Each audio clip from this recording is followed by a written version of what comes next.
professor Tiago Romão falando, e nesse momento eu venho trazer o vídeo sobre a disciplina de economia.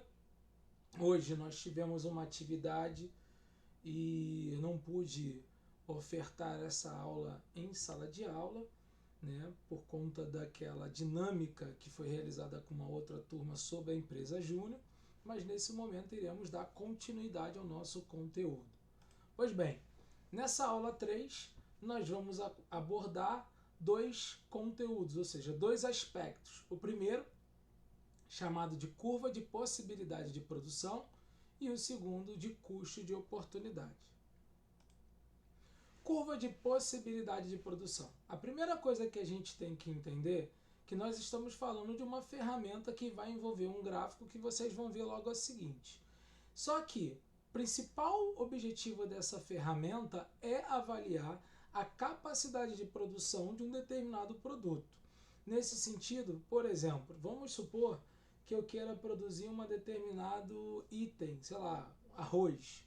Eu preciso avaliar dentro dos fatores de produção qual é a capacidade de produção de uma empresa, ou de um país, ou de uma determinada região, né? No sentido de saber se todos aqueles fatores estão disponíveis para que eu possa atender a essa capacidade produtiva.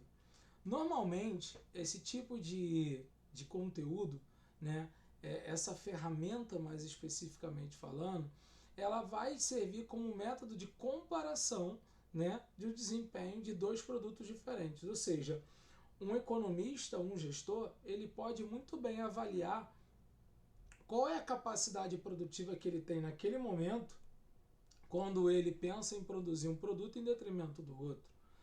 Além disso, essa ferramenta ela também pode ser conhecida como fronteira de possibilidade de produção, que é o FPP, tá? Na própria economia. E quais são os fatores que a gente analisa na curva de possibilidade de produção? Bom, quando a gente fala de CPP, que é a abreviação de curva de possibilidade de produção, a gente avalia duas situações que têm relação muito específica com aqueles principais problemas de produção, né, que já falamos na aula anterior. E aí, nesse caso, a gente está avaliando o que eu vou produzir, já que eu estou comparando dois tipos de produtos diferentes, mas também como produzir, que é o processo produtivo em si, haja vista que eu estou avaliando a capacidade produtiva que eu tenho naquele momento, onde eu analiso essa curva de possibilidade, ok? E isso vai permitir, essa análise, a indústria principalmente, a verificar qual o produto que pode ser produzido numa maior quantidade, ou seja, quando a gente fala de produtividade, no melhor tempo possível. Isso serve como um parâmetro de análise para que a empresa decida qual produzir, tá? Aqui é um exemplo, vocês podem ver que nós temos um gráfico que de um lado, né, a gente tem de um lado a gente analisando a quantidade de um produto, já que a gente está querendo comparar dois, né? Então, por exemplo, farinha e açúcar, né? Nas suas respectivas quantidades.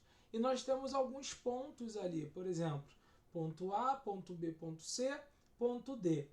Reparem que, independente da situação que envolva quantidades de um e outro, todos aqueles pontos que se encontram na curva significa dizer que em qualquer um dos pontos de produção, né, ali representados, ainda assim o açúcar ele leva vantagem em produção em relação à farinha.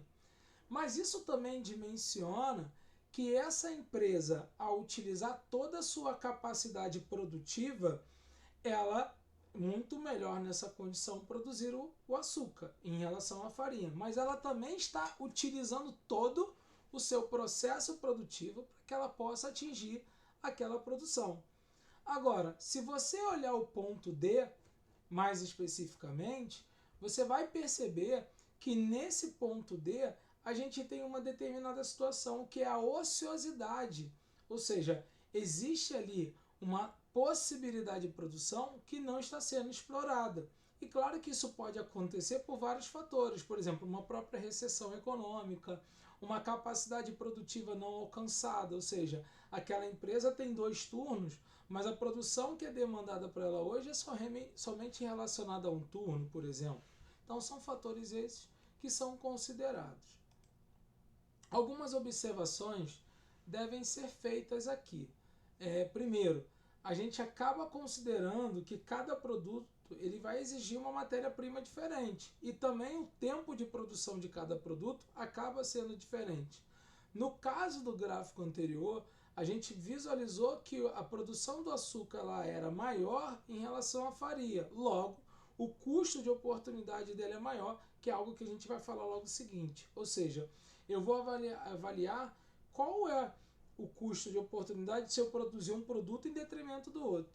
E o ponto D, como eu falei, é a inatividade que está relacionada a ociosidade e que pode ser o quê? O desemprego, ou seja, a falta de emprego, de capacidade produtiva, para que alcance ali uma capacidade plena de produção. Quais são as vantagens, então, de eu analisar uma capacidade produtiva de uma empresa, de uma cidade ou país? Primeiro, porque a gente considera os fatores de produção disponíveis para ela naquele momento.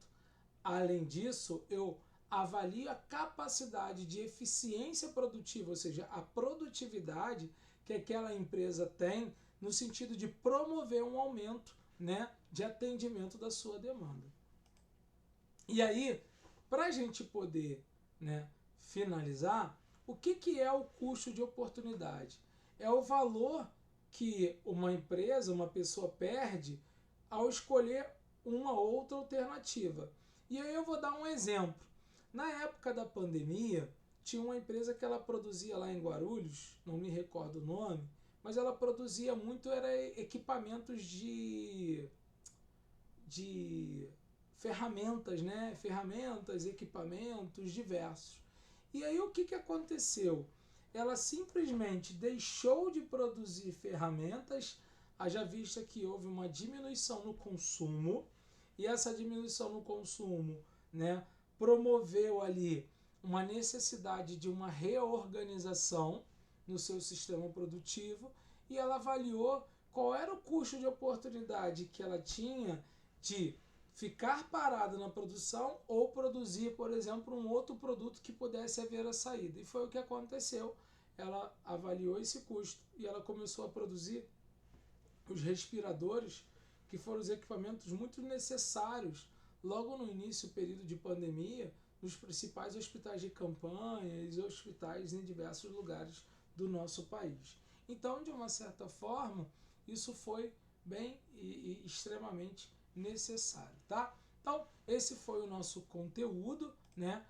A gente ainda tem aqui uma parte que é importante eu frisar, mas são os tipos de custo de oportunidade.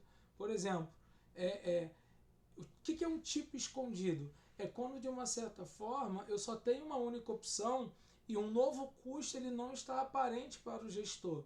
Na verdade, o risco desse custo ele se conta muito camuflado e você não consegue perceber. Já o custo de oportunidade aberto, ele é muito aparente, ou seja, fica muito claro que se eu tomar uma decisão de uma produção em detrimento da outra, eu consigo perceber, eu consigo analisar todos os riscos ali envolvidos. Além disso, a gente também tem o tipo de custo ambiental, ou seja, tudo aquilo que está relacionado a uma mudança produtiva e que gera um impacto ou não dentro de uma condição sustentável ambiental. E o contábil, que mexe em relação ao patrimônio e toda a questão de investimento também da empresa. E como é que se calcula, então, friamente, um custo de oportunidade? Bom, quando eu tenho dois parâmetros de produção, eu vou sempre avaliar qual é o retorno previsto no produto A e qual é o retorno previsto no produto B. Com base nisso, eu vou pegar aquela opção que eu não escolhi, menos o retorno da opção escolhida, essa diferença vai ser o custo de oportunidade de escolher um produto A para produzir em detrimento do outro, ou vice-versa. Então, pessoal, esse foi o nosso conteúdo. Vocês terão acesso aí na Geek AV2 para poder trabalhar dentro de um